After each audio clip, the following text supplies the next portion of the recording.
ini saya melihat ibarat air. Awalnya Iran kondisinya dingin, tapi ini pelan-pelan mulai Oke. meningkat. Ekonomi dan Dapat perminyakan, karena ya minyakan itu ya. dampaknya menurut saya akan makin besar di situ. Kalau Iran menyerang Israel sebagai misi balas dendam atas serangan Israel ke konsulat Iran di Suriah yang menewaskan 16 orang beberapa waktu lalu. Lalu apakah serangan ini akan meningkatkan suhu politik di Timur Tengah dan akankah efeknya ada ke Indonesia? Kita bahas bersama pengamat politik Timur Tengah, Hasibullah Satrawi. Assalamualaikum, Mas Hasib. Waalaikumsalam, selamat pagi Selamat Mas. pagi, sebelumnya minal aizin wal faizin, mohon maaf lahir batin, selamat lebaran, Mas Hasib. Pertama Mas, ini gara-gara kopiah kayaknya ini. Jadi Oke. Ya, Mas Hasib, Iran ini menyerang Israel sebagai misi balas dendam di insiden pada tanggal 1 April lalu. Apakah Israel akan serang balik kalau Anda melihat gejalanya serangan Iran ke Israel dengan beratus-ratus drone ini? ya, terima kasih Mas. Ya. Terus terang di hari yang kedua ya, hari yang kedua atau ketiga setelah serangan ini pada tanggal 13 April, ini saya melihat ibarat air. Awalnya Iran kondisinya dingin, tapi ini pelan-pelan mulai meningkat.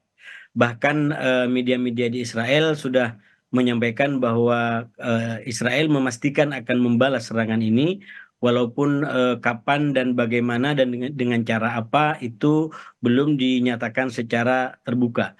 Saya melihat, Mas, baik serangan 13 April yang dilakukan oleh Iran Mhm. maupun serangan 7 Oktober yang dilakukan oleh Hamas kepada Israel Mhm. itu direspon oleh Israel dengan cara-cara yang mirip sama, Hmm. yaitu di masa-masa awal Israel cenderung untuk menahan diri, Oke. mungkin kalau dalam konteks Hamas karena keterkejutan yang luar biasa, Ya. sementara dalam konteks 13 April ini karena intervensi, karena adanya apa namanya kebijakan politik Amerika Serikat yang meminta Israel untuk tidak langsung merespon secara keras. Tapi kalau benar bacaan saya, ini Israel melakukan reaksi yang sama, maka tentu hari-hari ke depan akan mengkhawatirkan bagi Timur Tengah dan bagi dunia, Ya. karena berpasti Israel akan membalas. Dan Mas Mas Rangga tadi ya. Radi saya. Mas Radi ya, mohon maaf. Ya, ya. Tadi kalau kalau kita baca cara respon Israel terutama dengan menggunakan peristiwa 7 Oktober kepada Hamas ini betul-betul mengerikan, Ya. karena tujuan Israel itu, dan ini dinyatakan oleh pemerintahan Israel sekarang, mereka ingin merespon dengan tujuan Mhm. yaitu tidak tercipta apa yang disebut sebagai keseimbangan baru. Hmm. Apa itu keseimbangan baru? Kalau Israel tidak merespon serangan 7 Oktober terhadap Hamas atau tidak merespon serangan 13 April terhadap April. Iran, Ya. maka akan tercipta persepsi baru bahwa Israel tidak lagi menjadi pengontrol, pemilik, kendali, dan persenjataan yang paling canggih di Timur Tengah. Oke. Nah, kita lihat dengan kemampuan Iran menjangkau apa namanya pangkalan militer di Israel, itu artinya bahwa bukan hanya Israel yang memiliki drone dan apa namanya roket yang memiliki jelajah jauh seperti ini. Iran juga mempunyai kemampuan yang sama. Nah, serangan 13 April itu apa namanya memecah asumsi publik selama ini yang bertahun-tahun bahwa Israel mempunyai kemampuan senjata serang dan daya bertahan yang luar biasa. Oke. Nah, oleh karena itu, kalau kita melihat merujuk kepada apa yang disampaikan oleh sumber-sumber di Israel, walaupun tidak dinyatakan secara terbuka, maka sangat mungkin Israel melakukan serangan balik ke depan, dan bisa jadi balasannya bisa cukup fatal. Oke. Termasuk sudah mulai muncul kekhawatiran kalau Israel menyerang instalasi nuklir yang Mhm. dimiliki oleh apa namanya yang dimiliki atau persenjataan yang dimiliki oleh Iran, Mas. Oke, Mas Hasib begini, Duta Besar Israel untuk PBB Perserikatan Bangsa-Bangsa Gilad Erdan ini mengatakan tidak hanya Iran, Iran ini disebut beserta proksinya. Nah, proksinya ini yang dimaksud Irak dan Jordan juga ikut terlibat di dalamnya begitu. Nah, kalau kondisinya seperti ini, apakah memang nanti kawasan akan bergejolak juga, akan meluas ke wilayah-wilayah lain di Timur Tengah? Sebenarnya kalau Irak dengan Yordania secara pengkelompokan selama ini justru dia, terutama Yordania itu dianggap bersekutu dengan Amerika Serikat yang Oke. mungkin juga dengan Israel walaupun tidak dinyatakan secara terbuka. Hmm, Makanya kemarin ketika Iran melakukan serangan itu, Yordania menjadi salah satu pihak yang menangkis, yang turut menggagalkan oke. serangan-serangan ke Israel. Nah, oleh karena itu justru serangan Iran 13 April kemarin itu bisa mengungkap peta sekutu. Peta sekutu di antara yang selama ini berkoalisi dengan Iran, Mhm. terutama milisi-milisi yang ada di katakanlah Libanon dan lain sebagainya, atau negara-negara yang selama ini bekerja sama dengan Amerika atau mungkin juga dengan Israel walaupun tidak dinyatakan secara terbuka. Sekarang menjadi kayak semacam benih konflik baru di antara Iran dengan Yordania. Bahkan Iran mengatakan kalau Yordania ikut campur dalam perang ini, maka Yordania akan menjadi sasaran yang sah bagi Oke. Iran untuk melakukan sebuah serangan. Nah, sementara Yordania juga memberikan ultimatum bahkan memanggil duta besar Iran yang ada di Yordania untuk mempertanyakan pertanyaan-pertanyaan yang dianggap kurang sejalan atau mengganggu apa namanya kehormatan politik daripada Yordania. Yordania hanya mengatakan bahwa kami menembak roket-roket yang lewat melintasi negara kami karena kami negara berdaulat dan kami tidak ingin ada pihak manapun yang leluasa menggunakan udara kami. Nah, tentu ini akan diuji kalau seumpamanya nanti apa namanya Israel melakukan serangan balik, terutama kalau serangan itu juga melewati udara Yordania, apakah Yordania juga akan menembak jatuh roket-roket itu? Oke. Nah, kalau tidak, maka itu juga bisa dipahami oleh publik bahwa itu bagian daripada kerjasama yang terjalin di antara Yordania dengan Israel yang selama ini sebenarnya udah banyak berita-berita menyampaikan itu walaupun tidak pernah diakui dan disampaikan secara terbuka, Mas. Baik. Yang menarik juga Mas Hasib, pada berita sebelumnya juga kita tadi sudah sampaikan, pemerintah Amerika Serikat lewat juru bicara Dewan Keamanan Nasional John Kirby memastikan negaranya tidak akan terlibat perang dengan Ya, Iran. Nah, pasca serangan itu ke Israel, Kirby mengatakan Amerika menghormati sikap Israel jika akan ya. merespons serangan, tapi Amerika tidak menginginkan perang meluas di kawasan itu. Apa Ya, analisis Anda soal ini? saya terus terang cukup menarik mengamati perkembangan sikap politik Amerika Ya. secara umum terkait dengan Israel secara khusus dan juga terkait dengan Iran dan Hamas. Kenapa saya katakan demikian? Karena seperti disampaikan tadi, memang Amerika memberikan kayak semacam garis kebijakan politik luar negeri Mhm. bahwa mereka tidak ingin ada eskalasi dan perang menyeluruh di Timur Tengah itu clear disampaikan kepada Israel atau bahkan juga kepada Iran. Nah, oleh karena itu, walaupun ada rencana respon atau bahkan Iran sudah merespon, mereka juga tidak ingin dikatakan melanggar garis kebijakan itu. Justru seakan-akan aksi-aksi yang mau diambil termasuk oleh Israel itu alasannya ada dalam konteks biar tidak terjadi eskalasi. Karena itu Oke. kami akan melakukan serangan balik agar tidak terjadi eskalasi. Yang ingin saya katakan Amerika memberikan garis kebijakan tentang politik luar negeri untuk tidak melakukan perang secara terbuka. Mhm. Nah, saya yakin pasti Amerika mempunyai kepentingan dan alasan nasionalnya masing-masing.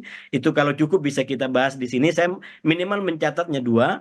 Yang pertama secara nasional sekarang Amerika lagi mau melakukan pemilihan presiden. Ya, election ya. Ya, itu sangat krusial. Bahkan Hmm. Trump itu sudah sering menyerang Joe Biden dengan mengatakan, kalau saya presidennya, maka perang Ukraina tidak akan terjadi, perang ini juga tidak akan terjadi. Ya, Artinya apa? Ada wibawa politik luar negeri ya. Amerika yang bagi Trump itu bermasalah di eranya Joe Biden ini. Sehingga walaupun mungkin tidak mau, tapi negara-negara tetap berperang dan pada akhirnya sedikit atau banyak mau tidak mau itu mengganggu apa namanya nama besar dan pengaruh daripada Mhm. Amerika. Dan yang kedua, kalau saya membaca kenapa Amerika apa namanya tidak ingin ada perang lebih lanjut di Timur Tengah terutama terkait dengan Iran karena di Timur Tengah sendiri banyak sekali kepentingan-kepentingan atau bahkan simbol daripada Amerika Serikat terutama pangkalan-pangkalan militer yang ada di negara-negara Arab Teluk Hmm. itu kalau kemudian dan ini juga udah menjadi ultimatum Iran, kalau Amerika melakukan dan melibatkan diri secara langsung atau tidak, maka simbol-simbol atau tempat-tempat apa namanya Amerika ini akan menjadi sasaran yang sah bagi Iran Mhm. untuk melakukan Mhm. serangan kepada mereka. Ini kalau kita baca alasan-alasan mungkin kenapa kok Amerika bisa memberikan apa namanya sikap yang istilahnya deeskalasi politik di Timur Tengah. Tapi saya melihat begini, Mas siapa tadi lupa Radi. lagi, Mas Radi, mohon maaf, Ya. ini akibat puasa baru Lebaran, jadi Oke. kita sering lupa Mas Radi. Jadi saya melihatnya begini, Amerika ini terus terang kebijakan politik luar negerinya, terutama mengenai Israel, memang mengalami koreksi atau kecenderungan perubahan yang perlu kita baca ke depan. Saya melihatnya ini mungkin juga terkait dengan apa yang dilakukan Israel di Gaza itu yang sudah pada tahap tidak bisa diterima oleh nilai-nilai Amerika sendiri. Hmm. Dan ini nyata di dalam sikap-sikap politiknya, misalkan terkait dengan Rafah. Rencana Israel untuk menyerang Rafah itu clear Amerika mengatakan kalau Israel memaksa melakukan itu maka sangat mungkin ada perubahan kebijakan politik luar negeri Amerika terkait dengan Israel. Oke. Jadi saya melihat memang ada perubahan yang cukup drastis walaupun ini saya yakin tidak akan menjadi bersahabat dengan Iran atau menjadi memusuhin Israel. Itu bagi saya ekstremitas politik yang tidak mungkin terjadi dalam konteks Baik. politik luar negeri Amerika. Tapi satu hal yang saya apresiasi, Mas, kemudian Ya. ini semoga ini bisa ditindaklanjuti ke depan. Semoga dengan ini Amerika betul-betul menjadi penjaga perdamaian dunia dan juga bersama dengan negara-negara anggota tetap Dewan Keamanan PBB Mhm. daripada hanya menjadi negara yang istilahnya pakai logika like and dislike kemudian bikin Hmm. koalisi ini musuh ini kawan. Ya. Itu kalau menggunakan logika politik dalam negeri itu kan cara politiknya nggak negarawan lah gitu. Oke. Mestinya Ya. negara-negara yang masuk di Dewan tetap anggota keamanan PBB itu bisa memiliki karakter politik yang menjadi penjaga pendamaian dunia. Siapapun yang bisa mengancam itu bisa ditindak dan tidak terlibat di dalam hubungan like and dislike atau Ya. suka dan tidak suka, Baik. dan ini masih menjadi tantangan sampai sekarang. Ya, Mas Hasib, alih-alih Amerika menahan diri dalam apa namanya potensi peperangan ini karena kondisi politik internal yang akan menghadapi pemilu begitu. Tapi kalau kita bisa membandingkan kondisi militer dari apa proksi Iran dan juga koalisi atau aliansinya Israel, ada Amerika, Inggris dan juga Perancis dan lain sebagainya. Ini mana yang lebih kuat dan apakah ini juga nanti akan berpotensi memunculkan blok pro Iran atau pro Israel begitu kira-kira ke depan? Kalau dibaca dari kondisi apa namanya kondisi negara-negara di Timur Tengah hari ini, yang pertama dengan serangan 13 April kemarin, istilahnya dua rukun hegemoni militer dan persenjataan itu kan baru satu yang dipenuhi oleh Iran, yaitu bahwa dia punya kemampuan serang yang minimal bisa menjangkau Israel, ya. Hmm. Tapi apakah dia punya mekanisme pertahanan yang hebat? Nah, ini Mhm. belum teruji. Ya. Jadi kalau Israel kan sudah teruji, dia mempunyai dua kemampuan sekaligus, terutama juga karena di backup oleh Amerika. Dia punya kemampuan menyerang dan juga kemampuan bertahan. Nah, serangan 13 April itu kan dikatakan 99% berhasil digagalkan oleh sistem pertahanan Israel yang didukung juga oleh sekutunya termasuk Amerika. Nah, oleh karena itu pertanyaannya, kalau apa namanya ini saya setuju dengan pertimbangannya, bukan setuju, saya mendapatkan apa ya pendapat yang kurang lebih sama dengan yang disampaikan Israel. Mhm. Kalau Israel tidak melakukan serangan balik terhadap Iran, maka ini akan menjadi image baru di dunia dan juga Timur Tengah secara khusus tentang Iran. Dan itu bisa menjadi awal dari besarnya pengaruh Iran di kawasan. Karena orang selama ini tidak pernah melihat bahwa Iran punya kemampuan, walaupun anasirnya sudah mulai terlihat ya. Ya. Misalkan tentang kecanggihan drone Iran, itu sudah Hmm. banyak disampaikan dalam perang di Ukraina. Dan akhirnya dia buktikan dengan melakukan serangan langsung dari Iran ke ke Israel. Oke. Nah, oleh karena itu kembali ke pertanyaannya tadi, kalau Iran betul-betul nanti membuktikan kemampuan apa namanya persenjataan dan militernya, maka menurut saya ini akan menjadi ujian persekutuan atau proksi bagi negara-negara di Timur Tengah untuk berteman dengan siapa. Hmm. Dan saya menduga Iran akan lebih banyak mendapatkan dukungan daripada Ya. rakyat di Timur Tengah. Karena begini, sekarang secara politik kan Israel bagi masyarakat di Timur Tengah itu terlalu hitam dalam tanda kutip ya, Ya. terlalu hitam untuk diterima dan dipahami. Nah, ini walaupun saya selalu hati-hati Mas, karena dalam kondisi seperti ini jangan justru menyebarkan kebencian terhadap rasial. Ini bukan konteks itu, tapi Bukan konteks itu, betul. Sepakat. ini bicara konteks politiknya. Ya, Secara umum Israel itu di Timur Tengah masih dianggap terlalu hitam oleh rakyatnya ya ya, untuk bisa diterima. Nah, oleh karena itu banyak negara-negara di Timur Tengah itu mau kerjasama dengan Israel, tapi dia tidak mau mempublikasikan itu. Ini menjadi kayak semacam hubungan apa namanya gelap lah di antara hmm, Israel dengan negara-negara di Timur Tengah. Hanya beberapa negara yang memang punya kekuasaan apa namanya absolut ya, terhadap rakyatnya yang itu nggak ada demokrasi yang mau menyatakan itu. Katakan salah satunya Uni Emirat Arab atau mungkin negara-negara di Teluk itu kan memang negara-negara yang ya iklim demokrasinya belum tumbuh hmm, sehingga apa yang disampaikan oleh negara itu menjadi kewajiban bagi rakyatnya dan hampir tidak ada perlawanan. Tapi di negara-negara yang sedikit memiliki kultur demokrasi itu nggak berani untuk oke, mendeklarasikan itu.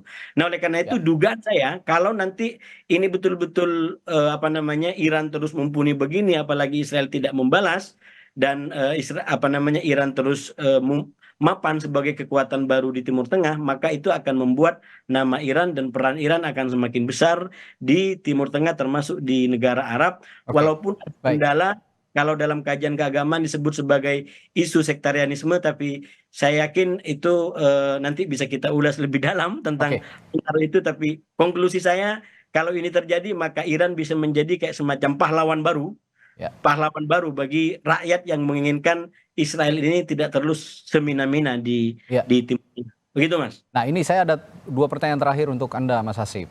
Dalam konteks peperangan ini, apakah insiden Damaskus pada 1 April lalu, pada saat Iran diserang begitu konsulatnya oleh Israel, ini juga menjadi alasan utama atau memang ada alasan lain seperti misalnya eh, serangan bombardir yang luar biasa Israel terhadap Palestina di jalur Gaza yang sudah memakan banyak korban. Apakah alasan itu juga jadi latar belakang, dan yang kedua adalah apakah ada efek serangan Iran ke Israel untuk Indonesia?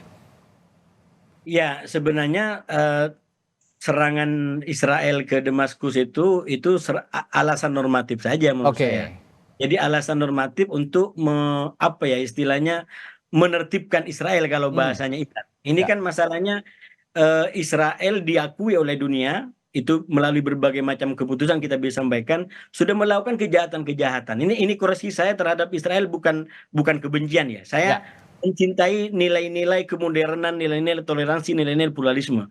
Dan kritik saya kepada Israel dengan serangan yang membabi buta terhadap Gaza itu adalah karena menghancurkan nilai-nilai itu. Dan hmm, bukan hanya kita yang mengkritik, Amerika sendiri ya, mengkritik itu, PBB mengkritik itu. ya, Oleh karena itu Iran dengan segala macam yang keterbatasan yang dimiliki, dia seakan-akan ingin menjadi apa namanya utusan dunia untuk menertibkan Israel ya, agar tidak semena-mena di dalam melakukan sikap terhadap negara, terutama kalau negara itu belum berdeka seperti Palestina. hmm, Ini kan sebenarnya kalau yang dilakukan Iran, kalau boleh kita baca secara lebih terukur gitu ya, itu yang ditargetkan adalah target militer. hmm, Nah, kalau itu timbul korban jiwa non militer, menurut saya Iran juga perlu dikecam atas itu. oke, Tadi ya, disampaikan bahwa ada korban anak kecil. Itu menurut saya hal yang juga kesalahan yang dilakukan oleh Iran.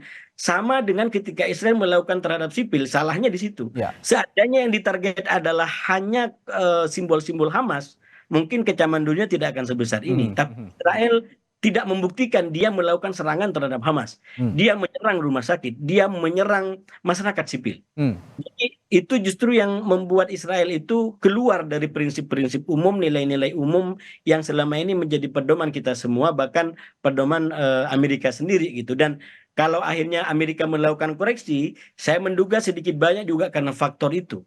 oke, Bagaimana kita bisa membenarkan sikap Israel yang begitu? Jadi saya tidak setuju perang, saya tidak ingin perang, tapi ini kekerasan seperti ini harus dihentikan, terutama kalau itu mencapai masyarakat sipil, dan kita ingin dunia yang lebih damai, apapun agamanya, apapun ya, negaranya, betul. apapun sukunya. Itu menurut saya perjuangan kita semua ke depan, Mas. Ya, dampaknya untuk Indonesia, serangan Iran ke Israel ini terakhir, Mas Hasib.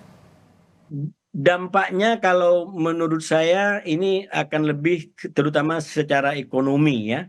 Nah, Oke. saya masalahnya tidak ahli tentang ekonomi, terutama mungkin terkait dengan perminyakan, Mas, karena Oke, Iran punya cadangan minyak yang cukup besar ya? ya, mencatatkan cukup besar, terutama karena Iran juga sekarang sudah bekerja sama dengan negara-negara Arab Teluk, Iya. ya, bahkan dengan Arab Saudi yang selama ini berperang, sekarang Iran sudah bekerja sama dengan Qatar, itu sudah dari dulu memang kerja sama. Hmm. Walaupun kita tahu Teluk hari ini Teluk yang sebenarnya tidak ingin terlalu ideologis dalam memahami mungkin peta politik, dia ingin perkembangan ekonomi gitu. Karena itu walaupun dia kerjasama dengan Iran, dia juga kerjasama dengan Amerika. Oke. Arab Saudi kerjasama dengan Amerika, tapi dia juga yang kerjasama sama Cina gitu. Bahkan kerjasama dengan Rusia. Jadi Teluk hari ini adalah Teluk yang menurut saya juga penting diamati ke depan karena perannya yang besar, tapi juga tidak ingin terlalu ideologis di dalam memahami persoalan-persoalan politik di kawasan. Begitu, Mas. Baik, ini memang dampaknya lebih ke ekonomi begitu ya, dan ini juga harus dibahas lebih lanjut apa dampaknya secara ekonomis oleh yang benar-benar memahami kondisi peta politik ekonomi begitu ya.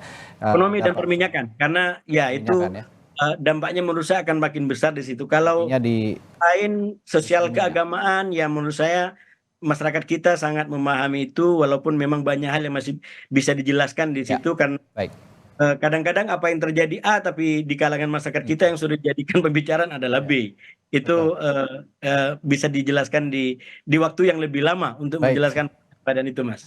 Baik, menarik sekali perbincangan kita pagi hari ini. Terima kasih pengamat Makasih, Mas. politik Timur Tengah Hasibullah Satrawi telah berbagi perspektifnya di Sapa Indonesia Pagi. Sehat selalu, Mas Hasib. Assalamualaikum. Salam warahmatullahi wabarakatuh.